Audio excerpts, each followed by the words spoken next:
Bueno, buenas tardes y bienvenidos. Ya me ha presentado Susana. Mi nombre es, soy el doctor Diego Fernández y pertenezco a la Facultad de Fisioterapia de la UBA.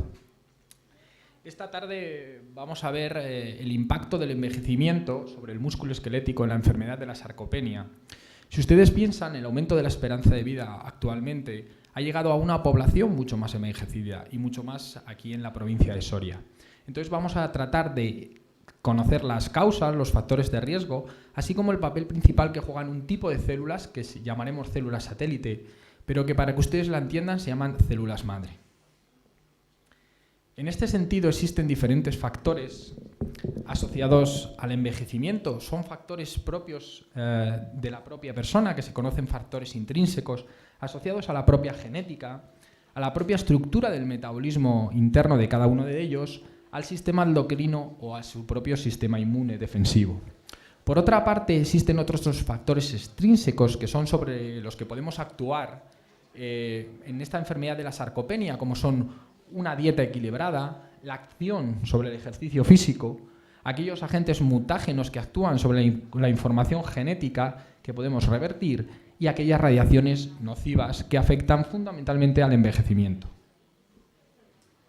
Existen diferentes riesgos para esta enfermedad de la sarcopenia. La sarcopenia es una enfermedad que se caracteriza por la pérdida de músculo esquelético en el número de células y en el número de fascículos musculares. Además, es una enfermedad que causa con la infiltración del tejido muscular por tejido graso. Por eso, a veces, las medidas del tejido muscular que se usan subestiman esta enfermedad, porque existe una infiltración grasa que no cuenta, que hace que disminuya el espacio contráctil. Por otra parte, es una enfermedad que disminuye el número de inervaciones musculares con la pérdida de fibras tipo 2, que son las fibras, digamos, rápidas.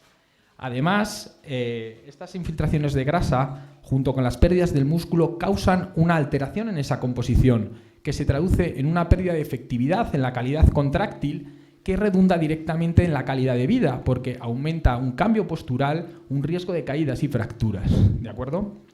Todos estos factores de riesgo van asociados a la dieta, con una disminución en la ingesta proteica, una disminución de la vitamina D, que es unos alimentos, digamos, claves en esta enfermedad, asociadas a los factores intrínsecos que antes he citado, también a estilos de vida inadecuados, pues el excesivo consumo de alcohol, de tabaco o, sobre todo, el sedentarismo, que es una de las enfermedades de este nuevo siglo XXI, la deficiencia en la producción de actividad física. Luego también la pérdida de peso y algunos fármacos como los fármacos antihipertensivos o el uso de esteroides. Por otra parte, aunque no existe un punto que podamos definir como el origen de la sarcopenia, es una enfermedad de etiología multifactorial. Puede venir por la inactividad, por la anorexia, por la disminución de ingesta calórica o la disminución de ingesta de proteínas, asociada a factores inflamatorios dentro del cuerpo humano, como pueden ser, por ejemplo, el aumento de las citoquinas proinflamatorias. No vamos a entrar en detalle, pues IL-1, IL-6, un montón de ellas. También es una enfermedad inherente al envejecimiento y a la regresiva disminución de los sistemas fisiológicos. También está relacionada con el sistema endocrino. El aumento de las hormonas catabólicas, como el cortisol, y la disminución de aquellas hormonas anabólicas impiden la restauración en este proceso de atrofia del músculo esquelético. Y por último, las células satélite, que son las que nos vamos a centrar en el papel de hoy, como células capaces de revertir esta enfermedad fuera de lo que es los principios tradicionales de la terapia de recuperación, que son la dieta y el ejercicio. Miren, de este modo la sarcopenia, si ustedes se fijan en esta diapositiva, establece una pérdida de masa muscular aproximadamente de un 8% desde los 40 hasta los 70 años, y esto se incrementa un 15% a partir de los 70 años. Aquí, en este diagnóstico por imagen, tienen un músculo de un adulto de 25 años sano, con todas las fibras musculares, y un adulto de 65 años con infiltraciones en grasa, disminución de esa masa muscular. Por lo tanto, aunque el perímetro puede ser muy similar, la capacidad contráctil y funcional no lo es. Además, esta pérdida de fibras musculares es inherente a la edad. fundamentalmente de las fibras rápidas tipo 2. Por lo tanto, este desencadenamiento del envejecimiento se traduce en una pérdida de la fuerza, ¿de acuerdo? Y que se traduce en una disminución de la calidad de vida. Fíjense, asociados a los cambios a la tipología del sistema nervioso, el cuerpo está en constante proceso de denervación e inervación, pero en la sarcopenia, ¿qué ocurre? Que se van perdiendo fibras rápidas y se produce una reinervación de fibras lentas, porque aumentan su número y disminuye su diámetro. Y esto va a determinar fundamentalmente por factores. La pérdida de factores catabólicos y el aumento de citoquinas proinflamatorias, que ya lo citamos como una parte de la etiología multifactorial. Si nos acercamos a las células satélite como la diana para poder revertir esta atrofia del músculo, Mauro las definió como unas células satélite porque se encontraban en la periferia. Concretamente, estaban entre la lámina basal y la membrana plasmática de las células. Para ustedes, siempre en el exterior. Tienen aquí una sección transversal en una imagen, representada en azul en las células satélite. Y aquí tienen un corte histológico teñido con una tinción de rutina, hematoxilina y dioxina, donde aquí el miocito, a su alrededor, tiene estas células teñidas en morado. Son células de escaso contenido de citoplasma, por eso se tiñen más de morado, porque solo tienen ácidos nucleicos, ¿de acuerdo? Entonces, son células de un carácter progenitor embrionario que van a dar lugar a desencadenar la fibra muscular. Estas células satélite, en edad adulta, constituyen una fuente potencial de células musculares a través de diferentes estadios, como son estadios mioblásticos, todavía unicelulares, luego van a dar a miotubos, hasta que nos van a dar y conformar la fibra muscular. Esta célula satélite, para que ustedes entiendan, cuando sufre una rotura muscular, una degeneración o una atrofia, se activa por mecanismos intrínsecos al propio cuerpo, que serían complejos de describir, y va a dar la fibra muscular. Por lo tanto, sería una buena diana, al menos potencialmente, que permitiría la diferenciación de nuevas fibras, aumento del diámetro y aumento del número, es decir, hipertrofia e hiperplasia de la nueva fibra muscular. Por otra parte, la manera que tenemos nosotros en el laboratorio de monitorizar si estas células satélites se han activado o no y si el músculo está en estado sarcopénico, presarcopénico o está en un proceso de regeneración es mediante ciertos marcadores moleculares que tienen aquí, bueno, pues tienen aquí algunos expuestos y aquí tienen un poco el mecanismo de activación de algunos de ellos. Simplemente que lo que hacemos tiene un fundamento y está monitorizado y por un control perfectamente estructurado y una metodología científica basada en marcadores de las propias células. Fijaros, estas células satélite son capaces de conservar este estado de stand-by, es decir, un estado de latencia o quiescencia, como cuando paramos el vídeo, y por un proceso de autofagia. Cuando este proceso falla de quiescencia, por aumento de algunas proteínas, como la que tenemos aquí señalada, una proteína de nombre muy largo y complejo, esta pierde esta capacidad de convertirse en fibra muscular nueva, se transforma en un estado de geroconversión que impide la formación de la fibra muscular nueva. Evidentemente, en pacientes sarcopénicos, esta autofagia está muy limitada, incluso anulada, y los niveles de esta proteína con la que nosotros marcamos un estado sarcopénico está muy elevada. Pero esto tiene reversión.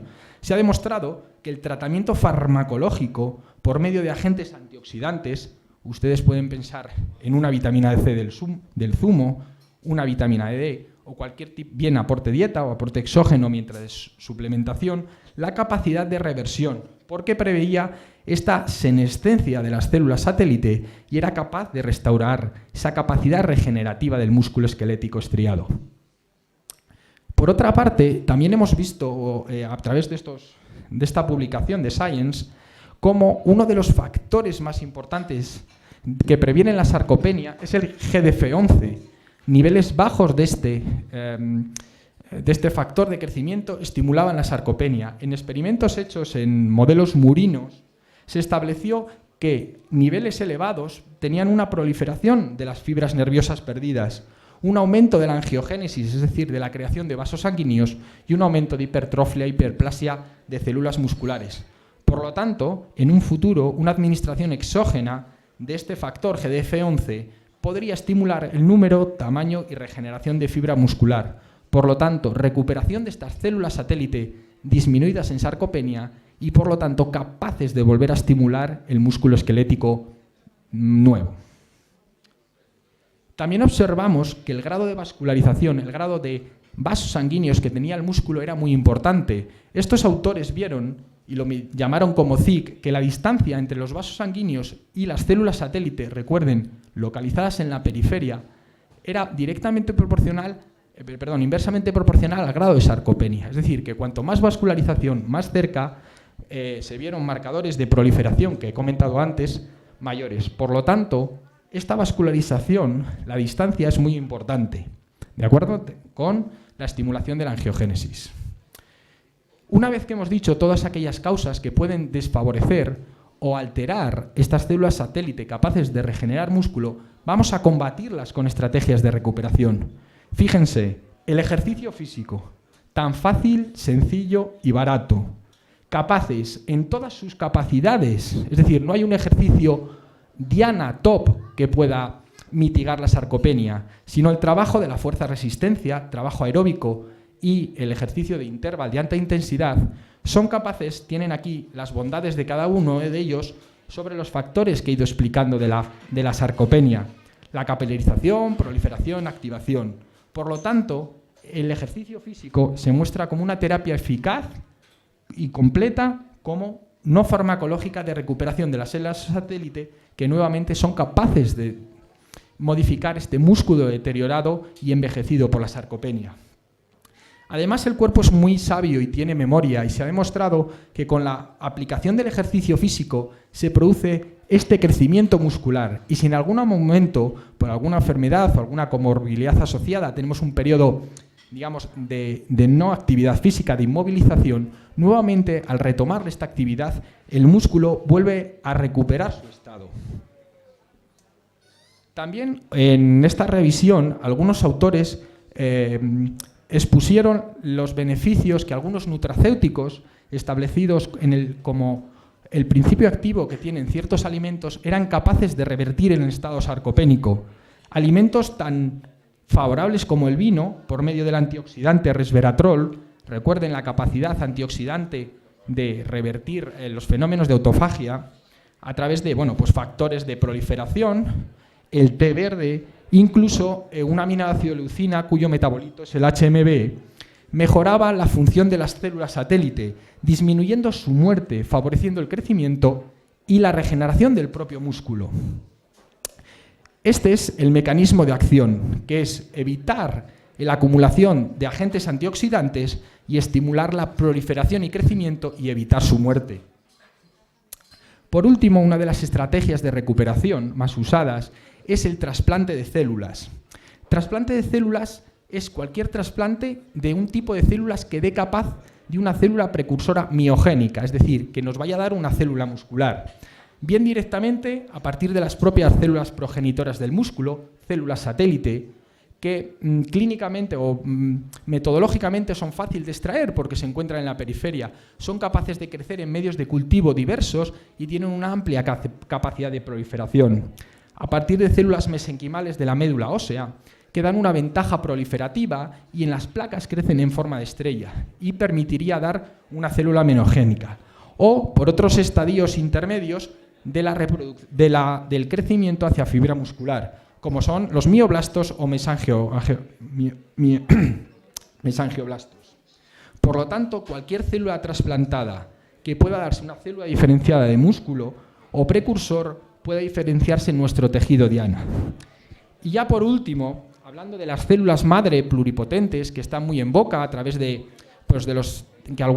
uso de algunos deportistas han tenido para la recuperación de lesiones, en esta sarcopenia, tras extraer células de la periferia del músculo mediante una reprogramación, bien por medios de cultivo, transfecciones o utilizaciones, alguna ARN interferencia o otros tipos de biotecnología, seremos capaces de convertir estas células madres en células precursoras sanas, adecuadas, que posteriormente, tras el crecimiento adecuado, volver a trasplantar, podrán dar un músculo esquelético sano. Por lo tanto, la sarcopenia, asociada al envejecimiento, potencialmente es reversible no solo por las terapias tradicionales, sino también por la actuación sobre las células satélite.